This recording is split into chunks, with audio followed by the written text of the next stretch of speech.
Princess Lyra stood at the highest balcony of the Crystal Palace,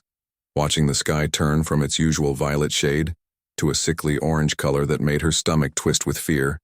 and beside her feet lay two dragons who had been her companions since she was a child, and they sensed her distress through the bond they shared. Ember, the smaller dragon with scales that glowed like hot coals, pressed her warm snout against Lyra's hand, while Frost, the larger one with silver-blue scales that sparkled like ice crystals, raised his head and released a low, worried growl that echoed across the empty courtyard below. And Lyra stroked both of them gently, trying to calm them, even though her own heart raced with panic. The planet Valoria had been home to the elven people for more generations than anyone could count, and their civilization had reached heights of beauty and grace that seemed impossible,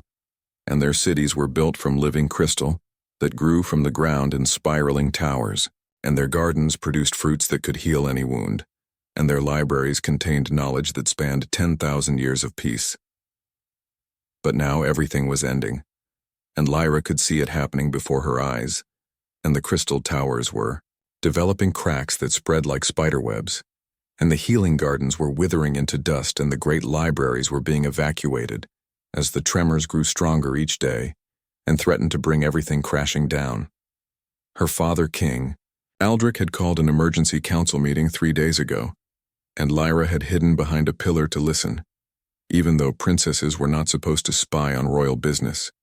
and she heard the scholars explain that the planet's core was collapsing, and that some ancient mechanism that had kept their world stable for millennia had finally broken down and could not be repaired. The scholars estimated they had perhaps 2 weeks before the surface became uninhabitable, and maybe a month before the entire planet tore itself apart. And when one of the council members asked if there was any hope, the head scholar just shook his head and said they had tried everything they knew and nothing worked, and the silence that followed was the most terrible sound Lyra had ever heard. After the meeting ended, Lyra confronted her father in his private chambers and demanded to know why he was not using the ancient distress beacon that had been built by their ancestors for exactly this kind of emergency. And King Aldrich looked at his daughter with tired eyes and explained that activating the beacon would broadcast their location to every species in the galaxy, and that some of those species might be hostile or dangerous. Lyra argued that dying with dignity seemed pointless when they could at least try to find help, and her father reminded her that the beacon had never been tested, and that they had no idea if anyone would even receive the signal or understand it, and that their people might be inviting something worse than death by revealing themselves to the unknown civilizations that dwelled among the stars. But Lyra could not accept this, and over the next 2 days, she watched her people suffer and saw families huddling together in their homes, afraid to go outside because the air itself was becoming toxic, and she saw the healers working day and night, trying to treat people who were getting sick from the poisonous gases that leaked from cracks in the ground, and she saw children asking their parents when things would get better, and hearing lies in response. On the 3rd night, Lyra made her decision, and she waited until her father was asleep, and then she crept through the palace corridors with Ember and Frost following silently behind her, and she made her way to the Hall of Ancestors, where the ancient beacon was kept in a sealed chamber that had not been opened in 3,000 years. The chamber door recognized her royal blood and opened when she placed her palm against it, and inside she found a circular platform covered in symbols she could barely read because the language was so old, and in the center stood a pillar of pure light that pulsed faintly as if it was breathing and waiting for someone to wake it up. Lyra stepped onto the platform, and her dragons flanked her on either side, and she placed both hands on the pillar of light and closed her eyes and focused on everything she wanted to say to whoever might be listening, out there in the vast darkness between the stars. And she poured her fear and her hope and her desperate love for her people into the beacon. The pillar flared to life with blinding intensity, and the symbols on the platform began to glow and spin, and Lyra felt the beacon reaching out through space and time, carrying her message faster than light itself. And she felt it split into 1,000 branches, spreading in every direction, searching for anyone who might hear, and might care, and might have the power to help.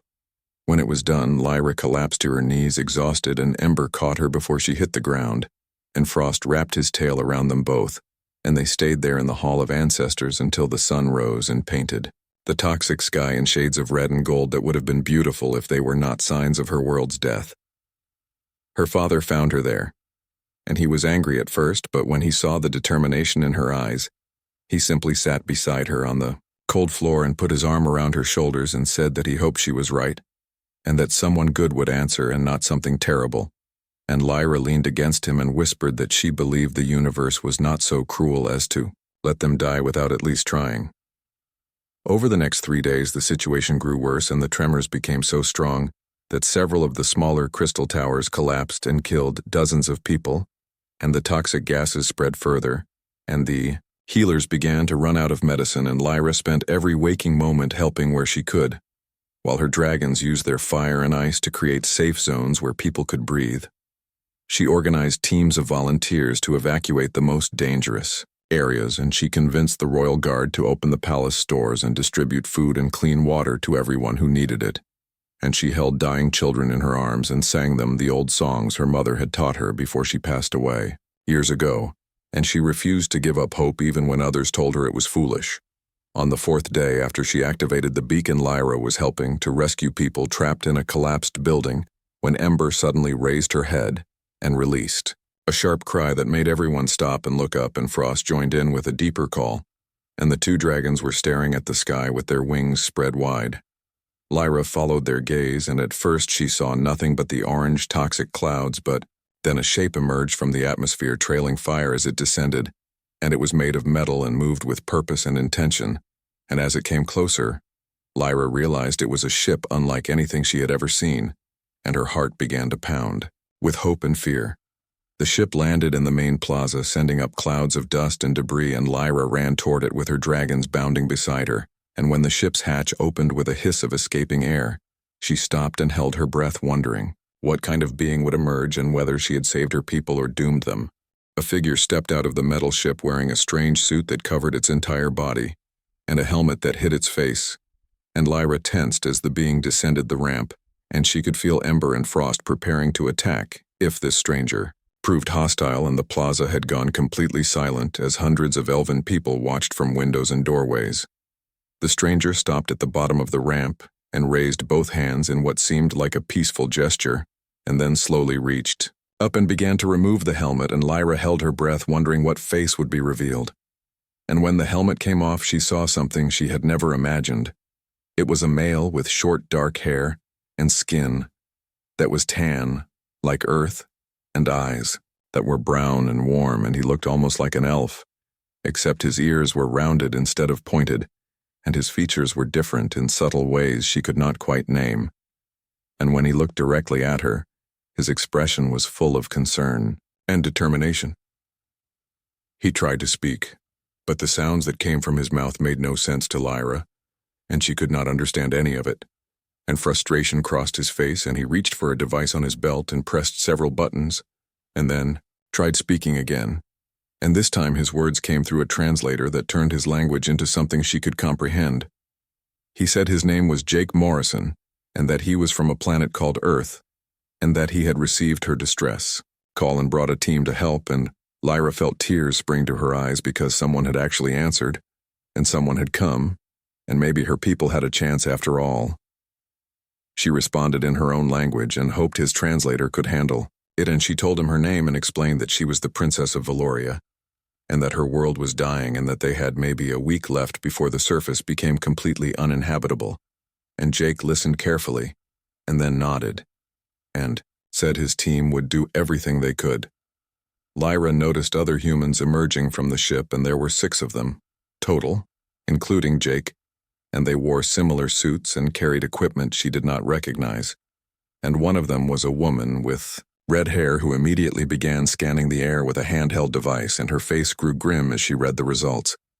Jake introduced his team, and there was Patricia Hayes, the engineer, who was shaking her head at the atmospheric readings, and Troy Bennett, the medic, who was already looking at the sick elves with professional concern, and Casey Ford, the pilot, who kept glancing nervously at Ember and Frost, and 3 others whose names Lyra struggled to remember in her emotional state. She wanted to take them immediately to see her father, but Jake stopped her and said something that surprised her, and he said the air was too toxic for humans to breathe for more than a few minutes, and that he needed to return to the ship to get better equipment. And Lyra felt her hope falter because how could they help if they could not even breathe? But then something unexpected happened, and Ember, who had been watching Jake with intense curiosity, stepped forward and released a gentle stream of fire that surrounded the human in a swirling cocoon. And Jake stumbled backward in alarm but quickly realized the flames were not burning him, and instead they seemed to be filtering the air around him. Lyra was amazed because she had never seen her dragons do anything like this before, and Frost moved forward and did the same thing for Patricia. And soon both dragons were maintaining fire shields around several of the humans, and Jake laughed with relief and said that his team would need to study how this worked, because it was incredible. The other humans returned to the ship to get protective equipment that would let them survive longer outside, and Lyra led Jake and Patricia toward the palace with her dragons following and creating safe breathing zones, and along the way Jake asked questions about everything, and he wanted to know how long this had been happening, and what her people had tried, and whether there were any other cities or populations they needed to worry about. Lyra explained that Valoria was one of 7 major cities, but that the others had been evacuated to this central location because it was the most stable area, and that approximately 3 million elves were now crowded into spaces meant for half that many, and that food and water were running low, and that people were dying every day from the toxic air and from injuries sustained in building collapses. Patricia was making notes on her device and asking technical questions about the planet's composition and core structure, and Lyra had to admit she did not know much about these things because elven science focused more on organic growth and harmony with nature rather than deep geological analysis. And Patricia frowned and said they would need to access whatever scientific records existed. When they reached the palace, King Aldrich was waiting in the throne room surrounded by his advisors, and he looked at Jake and the human woman with a mixture of hope and suspicion, and demanded to know what species they were and what they wanted in exchange for their help. And Jake met the king's gaze steadily and said, humans did not bargain with people who were dying, and that they would help because it was the right thing to do. The king seemed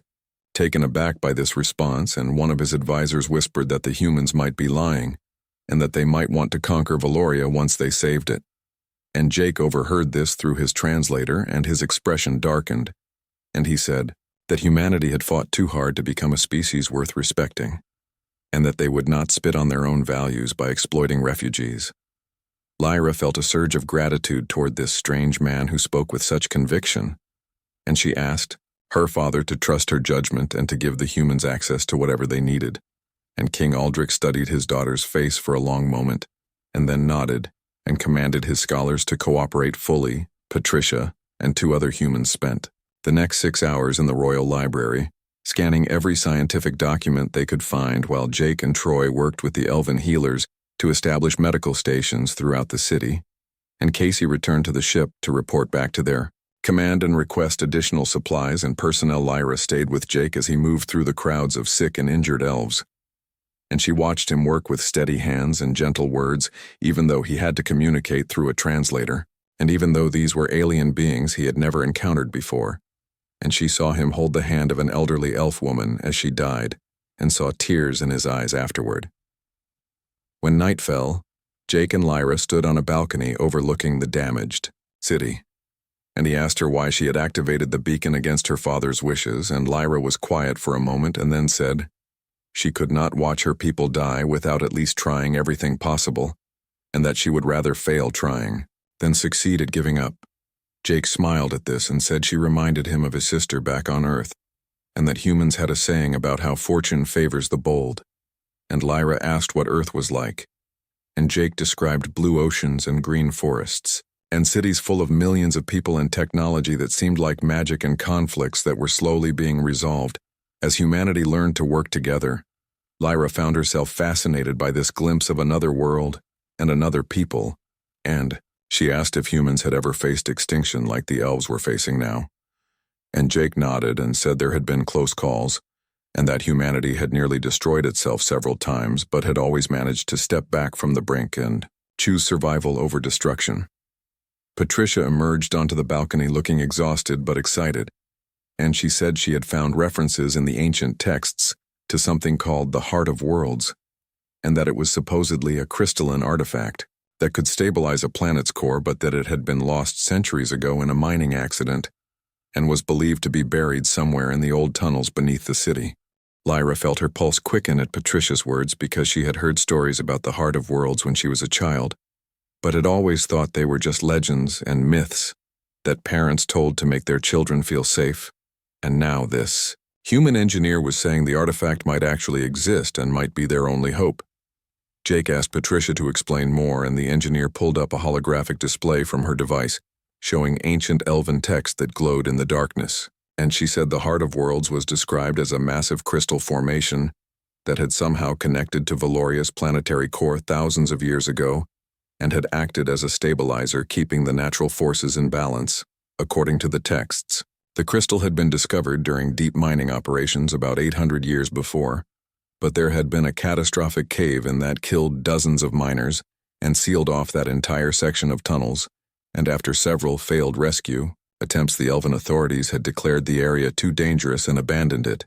and over the centuries the exact location had been forgotten.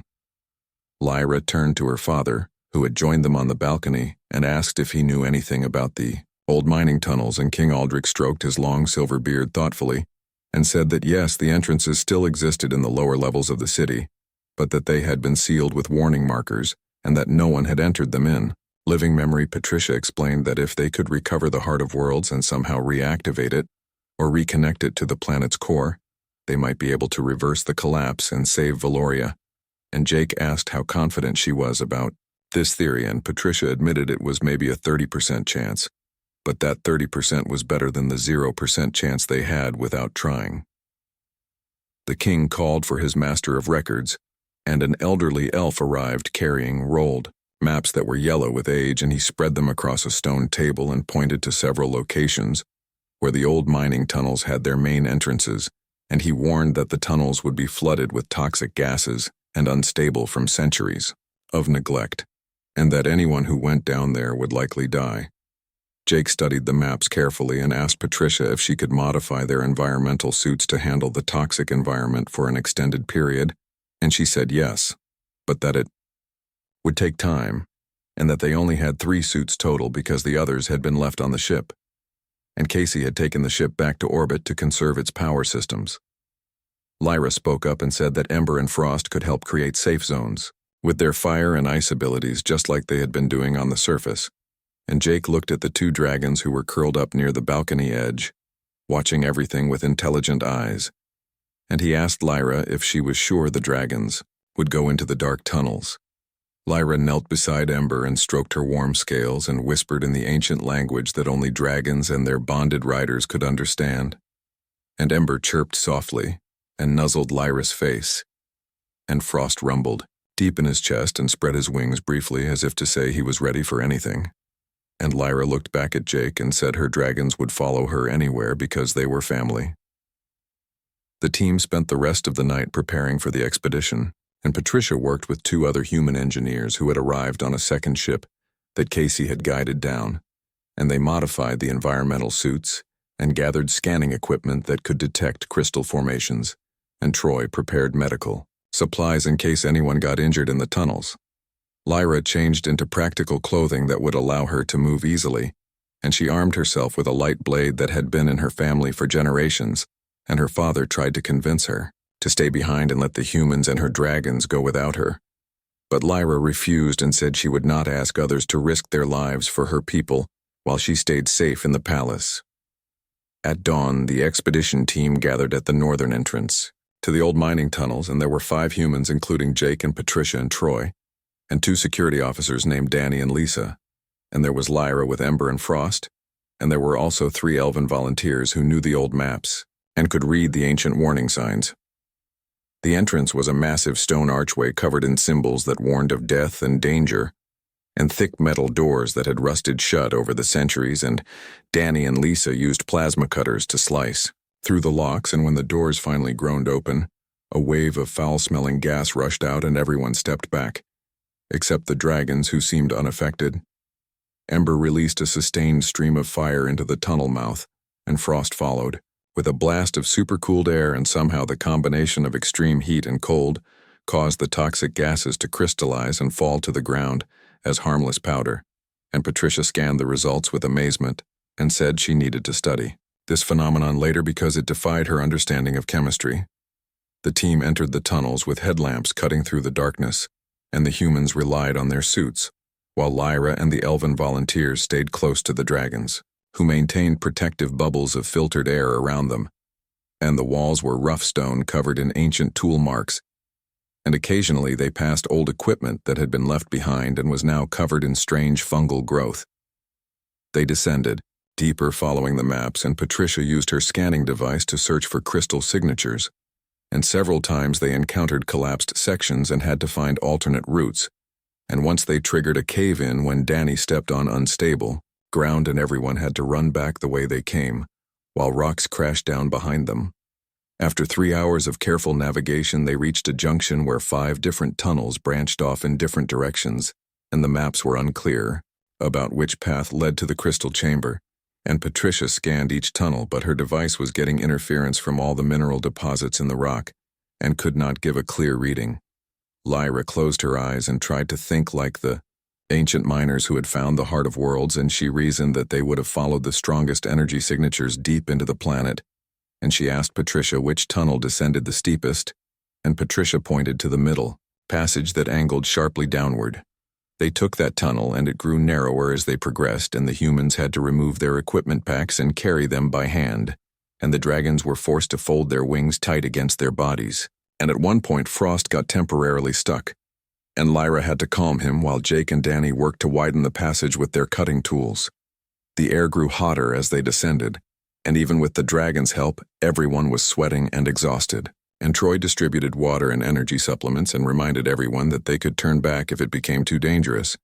and Jake said they would go another hour, and then reassess the situation. 30 minutes later, Patricia's scanner began, beeping rapidly, and she shouted that she was detecting a massive crystal formation directly ahead, and the team pushed forward with renewed energy and emerged into a vast, natural cavern that took their breath away. The chamber was easily 300 feet across, and the walls sparkled with embedded gems and minerals, and in the center, suspended in a shaft of light that seemed to come from deep within the planet, was the heart of worlds. And it was larger than any of them had imagined, and it pulsed with a faint inner glow that painted everything in shades of blue. And Gold Lyra stepped toward the crystal, feeling drawn to it in a way she could not explain, and Ember and Frost followed her closely, their scales reflecting the crystals. Light and Jake called out, asking if it was safe, but Lyra barely heard him because she could feel the crystal's energy resonating with something deep inside her own being. She reached out and placed her palm against the crystal's surface, and it was warm and smooth, and the moment she touched it, images flooded her mind, and she saw the creation of Valoria and the Ancient Ones who had placed this crystal here to protect their world, and she understood that the crystal was not just a stabilizer, but a living consciousness that had been waiting for someone to wake it. The visions overwhelmed Lyra, and she gasped as centuries of memories that were not her own flooded through her consciousness, and she saw the first elves arriving on Valoria from somewhere else in the galaxy, and she saw them discovering this crystal, already here waiting, and she saw them building their civilization around it, using its power to shape their world into paradise. But she also saw what happened 800 years ago when the miners had accidentally damaged the connection between the crystal and the planet's core, and how the crystal had tried to repair itself but could not, and how it had been slowly losing power ever since,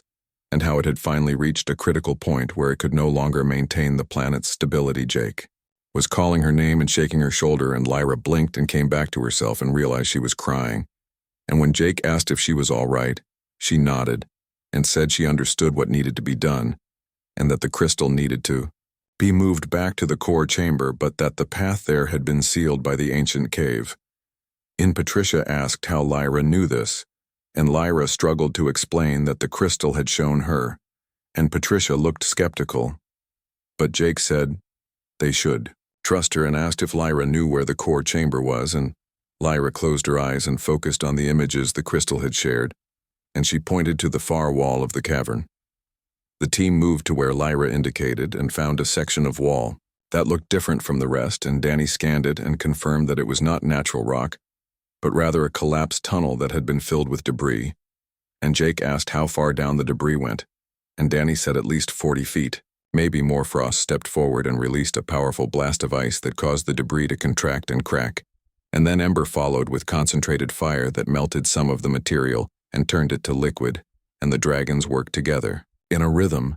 they seemed to understand instinctively, and slowly they began to clear the blocked passage. While the dragons worked, Patricia examined the Heart of Worlds more closely, and she asked Lyra if the crystal could be moved safely. And Lyra said yes, but that it would require someone with royal blood to disconnect it, because it was tied to her family's lineage, and that once disconnected, they would have only a few hours to reconnect it in the core chamber before Valoria's collapse became irreversible. Jake pulled Lyra aside and asked if she was sure about this, because they would be betting everything on ancient knowledge that might not be accurate, and Lyra met his eyes and said she had never been more sure of anything, and that the crystal was alive in a way she could not fully explain, and that it wanted to save their world as much as they did. After 2 hours of work, the dragons had cleared enough of the passage to reveal a tunnel beyond, and it descended at a steep angle into absolute darkness, and Patricia threw a glow stick down and they watched it fall for several seconds before it finally hit bottom, and the faint light revealed a path that switched back and forth as it dropped into the depths. Jake organized the team and said that he and Lyra and the 2 dragons would continue down with Patricia to handle the technical aspects, while the others would stay here to guard their exit route and to relay communications to the surface. And Troy objected, saying Jake needed medical support, but Jake said the smaller team would move faster, and that every minute counted. Before they left, Lyra returned to the Heart of Worlds and placed both hands on its surface and spoke in the ancient language, asking for the crystal's help and guidance, and the crystal pulsed brighter in response, and Lyra felt warmth spread through her body, and she knew the crystal was giving her some of its remaining energy to protect her in what was coming. She then performed the disconnection ritual that the crystal had shown her, and she traced specific patterns on its surface while reciting words that hurt her throat to speak because they were not meant for mortal tongues, and the crystal slowly lifted from its resting place and hovered in the air, responding to her commands. Jake and Patricia stared in amazement as Lyra used some kind of telekinetic power to guide the massive crystal. And Lyra explained that it was not her power, but the crystal's own energy following her will, because she carried the bloodline of the ancient pact, and Patricia muttered that she needed to completely revise her understanding of physics. The descent into the core chamber took over an hour, and the heat became almost unbearable. Even with the environmental suits, and the dragons had to constantly cycle between fire and ice to keep the temperature manageable, and several times the narrow path crumbled beneath their feet, and they had to jump across gaps while the Heart of Worlds floated serenely above them. They emerged finally into a chamber so vast that their lights could not reach the far walls, and in the center was a column of pure energy that shot up from somewhere far below and disappeared into the darkness above. And the sound was deafening, like a constant roar of wind and fire, and the ground shook with rhythmic pulses.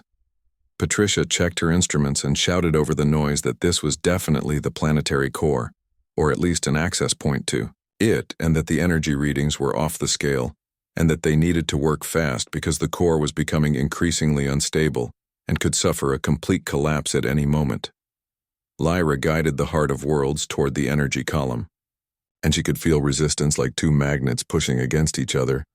and the crystal began to shake and crack, and she realized that reconnecting it would not be as simple as just placing it back, and that the damage from 8 centuries of separation had created a fundamental incompatibility. She called out to Patricia, asking if there was a way to bridge the gap, and Patricia frantically worked her calculations and said that theoretically, if they could create a harmonic resonance between the crystal's frequency and the core's frequency, they might be able to force a connection, but that it would require precise timing and enormous energy. Jake asked where they would get that kind of energy, and Lyra looked at Ember and Frost, and she knew what had to be done. And she told Jake that dragons were not just animals, but beings of pure elemental force, and that if they combined their fire and ice at exactly the right moment, while she channeled the crystal's power, they might create the resonance Patricia described. Patricia ran the numbers and said it could work, but that the feedback might kill the dragons, or Lyra, or all 3. And Jake said absolutely not. and that they would find another way. But Lyra said there was no other way and no more time, and that this was why she had activated the beacon and why the universe had brought them all together in this moment. The ground shook violently, and part of the chamber ceiling collapsed, and they knew they were out of time. And Lyra positioned herself between Ember and Frost and placed one hand on each dragon, and they understood what she needed, and they trusted her completely, because that was what family did. She began to chant in the ancient language, and the Heart of Worlds responded by glowing brighter, and Ember and Frost released their fire and ice simultaneously, and the two elements spiraled around the crystal, creating a vortex of red and blue light, and Lyra felt the energy building and building, until she thought she would explode from the pressure. Patricia shouted coordinates and adjustments, and Lyra tried to follow them while maintaining the connection with her dragons, and Jake grabbed Lyra's shoulder to steady her because she was shaking so badly, and his touch somehow grounded her and gave her the strength to push harder. The energy column from the core began to pulse in rhythm with the crystal, and the frequency grew faster and faster until suddenly there was a blinding flash of light and a sound like reality itself cracking, and Lyra felt herself being torn apart and remade, and she screamed, but could not hear her own voice. When the light faded, Lyra found herself on the ground with Jake leaning over her looking terrified, and Patricia was laughing and crying at the same time and pointing at the energy column. And Lyra turned her head and saw the Heart of Worlds now embedded in the column, pulsing in perfect synchronization with the planets. Core Ember and Frost were lying beside her, exhausted but alive, and she wrapped her arms around both of them and felt their heartbeat strong and steady, and she knew they had done it, and Valoria would survive. The journey back to the surface took twice as long as the descent, because everyone was exhausted and Lyra had to lean on Jake for support,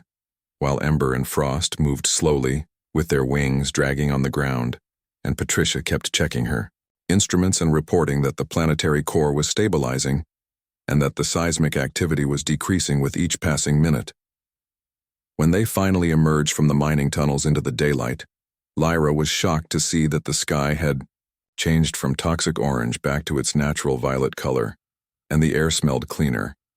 and the constant tremors that had plagued the city for weeks had stopped completely, and people were emerging from their homes with expressions of wonder, and hope. King Aldrich was waiting at the tunnel entrance with the royal guard,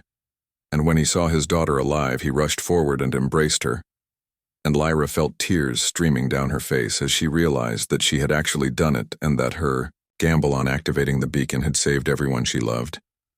The news spread through the city within hours, and people gathered in the streets celebrating and singing ancient songs of thanksgiving, and Jake and his team were surrounded by grateful elves who wanted to touch them and thank them and offer them gifts, and Jake looked overwhelmed by the attention, but he smiled and shook hands and accepted the gratitude with grace. Over the next few days, the transformation of Valoria was remarkable, and the crystal towers stopped cracking and began to repair themselves through some natural healing process, and the gardens started producing new growth, and the healing fruits returned, and the toxic gases dissipated and were replaced by clean air that tasted sweet and pure. Patricia spent hours studying the phenomenon and trying to understand how the Heart of Worlds actually worked, and she had long conversations with the elven scholars who finally accepted that human science and elven mysticism were not as different as they had thought, and that maybe knowledge came in many forms, and all of them had value. Troy and the other medics worked with the elven healers to treat those who had been most affected by the toxic atmosphere, and Jake was amazed at how quickly the elves recovered once they had clean air to breathe, and how their natural healing abilities seemed to accelerate when they were in harmony with their environment. Lyra spent time with her father discussing what this all meant for their people's future, and King Aldrich admitted that he had been wrong to resist contact with other species, and that if not for the humans, his pride would have killed everyone, and he declared that Valoria would no longer hide from the galaxy, but would seek to build relationships with other civilizations. Jake received a transmission from Earth, and he shared it with Lyra,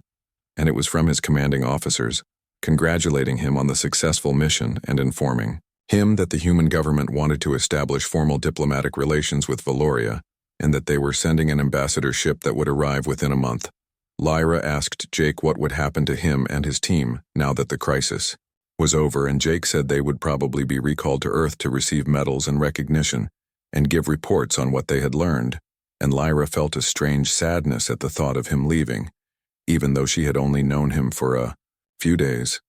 She invited Jake to walk with her through the royal gardens, which were blooming again with flowers of every color,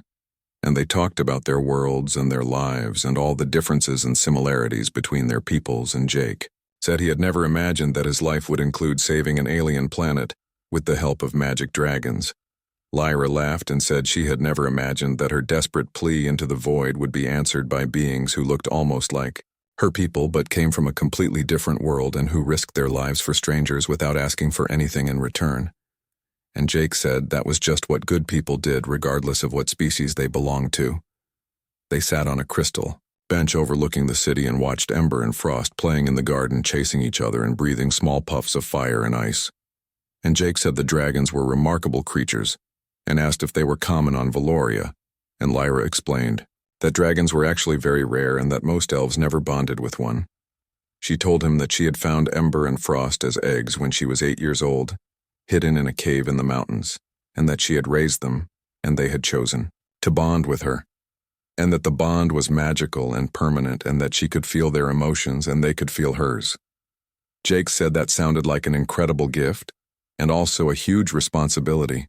and Lyra agreed and said that sometimes she wondered if the dragons had known somehow that she would need them for something important and that maybe fate had brought them together. For exactly this moment, a messenger interrupted them to announce that the human ambassador ship had arrived early and was requesting permission to land, and King Aldrich was calling an assembly to receive them formally. And Lyra and Jake hurried to the landing plaza where a massive ship was descending. The ship was 5 times larger than the vessel Jake had arrived in, and it carried not just diplomats but also supplies and technology that humans wanted to share, and scientists who wanted to study Valoria's unique ecosystem, and engineers who wanted to help rebuild the damaged sections of the city. The ambassador was a woman named Linda Chen, and she greeted King Aldrich with respect and presented him with gifts from Earth, including digital archives of human art and music and literature. And the king was deeply moved and reciprocated with gifts of elven crystal work and healing herbs and ancient books.